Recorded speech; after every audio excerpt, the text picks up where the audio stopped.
طبعا مستنيين رمضان عشان ترفعوا حرق الجسم وعشان تروحوا الجيم. للأسف غلط. لو فاكر ان الحرق في رمضان محتاج جيم، فاكر ان لازم اقلل اكل بس ولا جيم بس ولا الاتنين مع بعض، كل ده عشان عايز اخس؟ لا، خلي بالك بقى ان رمضان بالاخص في حاجات بسيطة جدا لو اتعملت صح هترفع الحرق، ومن غير تمرين ومن غير حرمان او حتى بالتمرين. فيعني الموضوع مش فكرة ان انا انزل الجيم بس، فالتويست من الاخر ان الحرق مش بيبقى في الجيم بس، الحرق بتعمله من ساعة ما الأذان بتاع المغرب يأذن وتفطر لحد قبل أذان الفجر، يعني لحد السحور. ده الجزء اللي انت تقدر تحرق فيه. خلينا نبقى متفقين على حاجة من الأول، رمضان مش شهر دايت، ده لينا رمضان شهر تنظيم. الناس في رمضان بتقع في بقعة الأكل التقيل والحركة القليلة، النوم المتلخبط، شاي وقهوة كتير عشان نسهر، وبعد كده تقول لك اصل الحرق واقف. طب ما هو لازم يقف، ما انا واحد بنام متأخر وبصحى متأخر، او بنام متأخر وبصحى بدري، هرمونات جسمي اتلخبطت، يومي نفسه متلخبط، الساعة البيولوجية في داهية. طيب كل اللي احنا قلناه طبيعي يوقف حرق الجسم، دي حاجة بسيطة، بس اللي مش بسيط ان الجسم الحرق وقف ودخل في وضع صعب، وضع التخزين. بس الخبر الحلو ان في حاجات صغيرة كده تقدر تزود بيها الحرق من غير ما تقلل اكلك ومن غير ما تدخل الجيم. طب من غير ما تقلل اكلك يعني اكل نفس الاكل؟ لا طبعا. من غير ما تقلل اكلك هنا يعني نقلل الكميات بتاعة الاكل، مش الاكل نفسه. يعني كل اللي انت عايزه، بس اقلل الكميات بتاعت كل حاجة من اللي انا عايزها، هي دي اللي تفرق. يعني ايه حرق اصلا؟ يعني قدرة جسمك انه يحول الاكل لطاقة مش يخزنه اكنه دهون.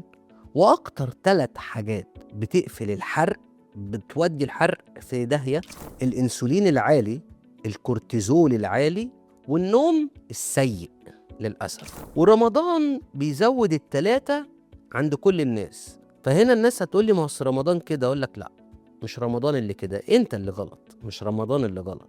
رمضان بيزود ال3 عشان انت بتتعامل مع رمضان بصورة غلط. ركز على ال3 حاجات اللي انا قلتهم دول معاك في رمضان طول الشهر: كورتيزول عالي، انسولين عالي، ونوم وحش.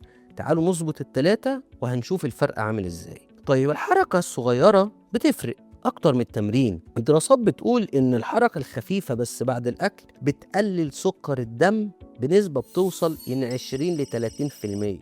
يعني امشي 10 دقايق احسن بكتير ما تقعد تتمرن ساعة. انت كفايه انك مشيت بس لوحده حرق السكر. ففي ناس هتقول لي يعني ما اروحش اتمرن وامشي 10 دقايق؟ هقول لك امشي. لو المشي اتعمل صح في الوقت الصح، كل حاجة لو اتعملت في الوقت الصح هتظبط حرق الجسم بتاعي، هتظبط الكورتيزول، هتظبط الانسولين. رمضان فرصة لكل الناس. امشي بعد التراويح، ده انت لو عامل ايه هتقدر تمشي. المشي لوحده بيفتح الحرق، ودايما بنقول المشي من 10 ل 15 دقيقة. يعني لو كلت ونزلت تحت البيت اتمشيت 10 دقايق، روح هات حاجة وارجع، بسيطة. شرب المية، وعملنا كلام كتير عليه، شرب المية لوحده بيعلي الحرق بتاع الجسم جدا، لأن قلة المية بتقلل الحرق بنسبة من 5 ل 3%. ورمضان عطش، وعطش يعني الجسم هيقفل الحرق. فهنا يجي دور المية اللي هتبقى معايا في رمضان عشان حرقي ما يقفش. هنجيب لتر مية ونحط عليه شرايح خيار ونعناع ورشة ملح. ورشة الملح هنا ليها دور علشان الصوديوم والبوتاسيوم، يعني قصة كده مش لازم نخش في تفاصيلها، بس احنا بنقول رشة مش معلقة ونيجي نقول اصل المية ملحت. فمش عايزين تحطوها ما تحطوهاش، خليكوا في النعناع وفي الخيار، بس تشربوها من الفطار لحد السحور. طب والنوم؟ ده اكتر حاجة في الكون بتلعب في الحرق. قلة النوم بتزود الكورتيزول، والكورتيزول بيقفل الحرق ويزود التخزين بتاع الدهون جوه الجسم. قلة النوم يومين بس بتزود مقاومة الانسولين بنسبة كبيرة جدا. وفي رمضان للأسف الناس بتنام شوية بعد الفطار أو بتنام شوية قبل الفطار وبتسهر كتير، وهي دي المشكلة. فحاولوا على قد ما تقدروا بعد الفطار ناموا 10 دقايق، ربع ساعة، تلت ساعة، وتقللوا السهر عشان الكورتيزول ما يعلاش، وفي الاخر تناموا بدري واصحوا بدري. هنا الحرق هيظبط. ترتيب الفطار يفرق اكتر من نوع الاكل. يعني هنمشي على التركيبه بتاعتنا بتاعت رمضان، التركيبه السحريه والاساسيه في الحرق، في الخسسان، في تقليل مقاومه الانسولين، في تقليل التوتر، في تقليل حاجات كتير قوي، وتقليل الوزن.